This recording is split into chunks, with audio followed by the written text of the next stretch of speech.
ଜିଓର ଦମଦାର ପ୍ଲାନ୍। ୫୫ ଟଙ୍କାରେ ଦେଖିପାରିବେ ୧୦୦ରୁ ଅଧିକ ଟିଭି ଚ୍ୟାନେଲ। ମହଙ୍ଗା ମାଡ଼ ଭିତରେ ଭାରତର ବେସରକାରୀ ଟେଲିକମ୍ କମ୍ପାନୀ ଜିଓ ଆଉଥରେ ନିଜର ନୂଆ ରିଚାର୍ଜ ପ୍ୟାକ୍ ସହ ସମସ୍ତଙ୍କୁ ଚକିତ କରିଦେଇଛି। ଯଦି ଆପଣ ନିଜ ସ୍ମାର୍ଟଫୋନରେ ଟିଭି ଶୋ, ସିରିଏଲ ଓ ଲାଇଭ୍ ଚ୍ୟାନେଲ ଦେଖିବାକୁ ଭଲ ପାଆନ୍ତି, ତେବେ ଜିଓ ଆପଣଙ୍କ ପାଇଁ ଏକ ବହୁତ ଶସ୍ତା ଏବଂ ଦମଦାର ପ୍ୟାକ୍ ଦେଉଛି, ଯାହାର ମୂଲ୍ୟ ମାତ୍ର ୫୫ ଟଙ୍କା।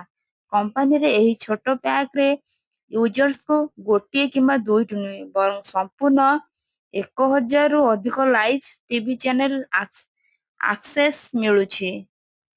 ଜିଓର ଏହି ପ୍ଲାନ୍ ଅଧୀନରେ users Jio TV mobile app ଜରିଆରେ ୧,୦୦୦ରୁ ଅଧିକ ଲାଇଭ୍ ଟିଭି ଚ୍ୟାନେଲର ଲାଭ ଉଠାଇ ପାରିବେ। ଏହି ବଜେଟ୍ ଫ୍ରେଣ୍ଡଲି ପ୍ଲାନ୍ ଜିଓର ପ୍ରିପେଡ୍ ଓ ପୋଷ୍ଟପେଡ୍ ଉଭୟ ପ୍ରକାରର ଗ୍ରାହକଙ୍କ ପାଇଁ ଉପଲବ୍ଧ କରିଛି। କିନ୍ତୁ ଧ୍ୟାନ ଦେବା କଥା ହେଉଛି, ଏହି ଜିଓ ଟିଭି ପ୍ରୋ ପ୍ୟାକ୍‌ରେ ଭଏସ୍ କଲିଂ, ଏସ୍‌ଏମ୍‌ଏସ୍ କିମ୍ବା ମୋବାଇଲ ଡେଟାର କୌଣସି ସୁବିଧା ମିଳିବ ନାହିଁ। ୫୫ ବାଲା ଜିଓ ଟିଭି ପ୍ରୋ ପ୍ୟାକ୍‌ର ଫାଇଦା। ଜିଓର ଏହି ନୂଆ ୫୫ ବାଲା ଜିଓ ଟିଭି ପ୍ରୋ ପ୍ୟାକ୍ ବୈଧତା ୩୦ ଦିନ ପାଇଁ ରହିଛି। ଏହା ସାହାଯ୍ୟରେ ୟୁଜର୍ସ ନିଜ ସ୍ମାର୍ଟଫୋନରେ ଜିଓ ଟିଭି ଆପ୍ ମାଧ୍ୟମରେ ୧୬ରୁ ଅଧିକ ଭାଷାରେ ୧,୦୦୦ ଲାଇଭ୍ ଟିଭି ଚ୍ୟାନେଲ ଦେଖିପାରିବେ। କିନ୍ତୁ ଏହି ନୂଆ ରିଚାର୍ଜ ପ୍ଲାନ୍‌କୁ ଅନଲାଇନ୍ ଓ ଅଫଲାଇନ୍ ଉଭୟ ଉପାୟରେ ରିଚାର୍ଜ କରାଯାଇପାରିବ।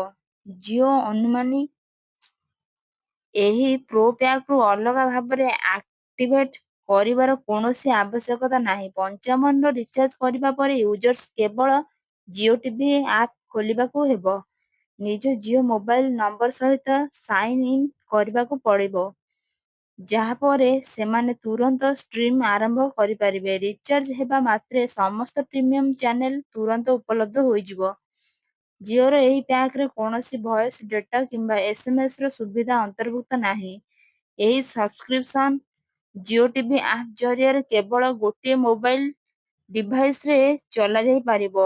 ଏହା ସହିତ ୟୁଜର୍ସ ଏହି ପ୍ୟାକ୍‌କୁ ଏକାଧିକ ଥର ରିଚାର୍ଜ କରିପାରିବେ, ଯାହା ଫଳରେ ପରବର୍ତ୍ତୀ ସବ୍‌ସ୍କ୍ରିପସନ୍ ଲାଇଫରେ ରହିଯିବ।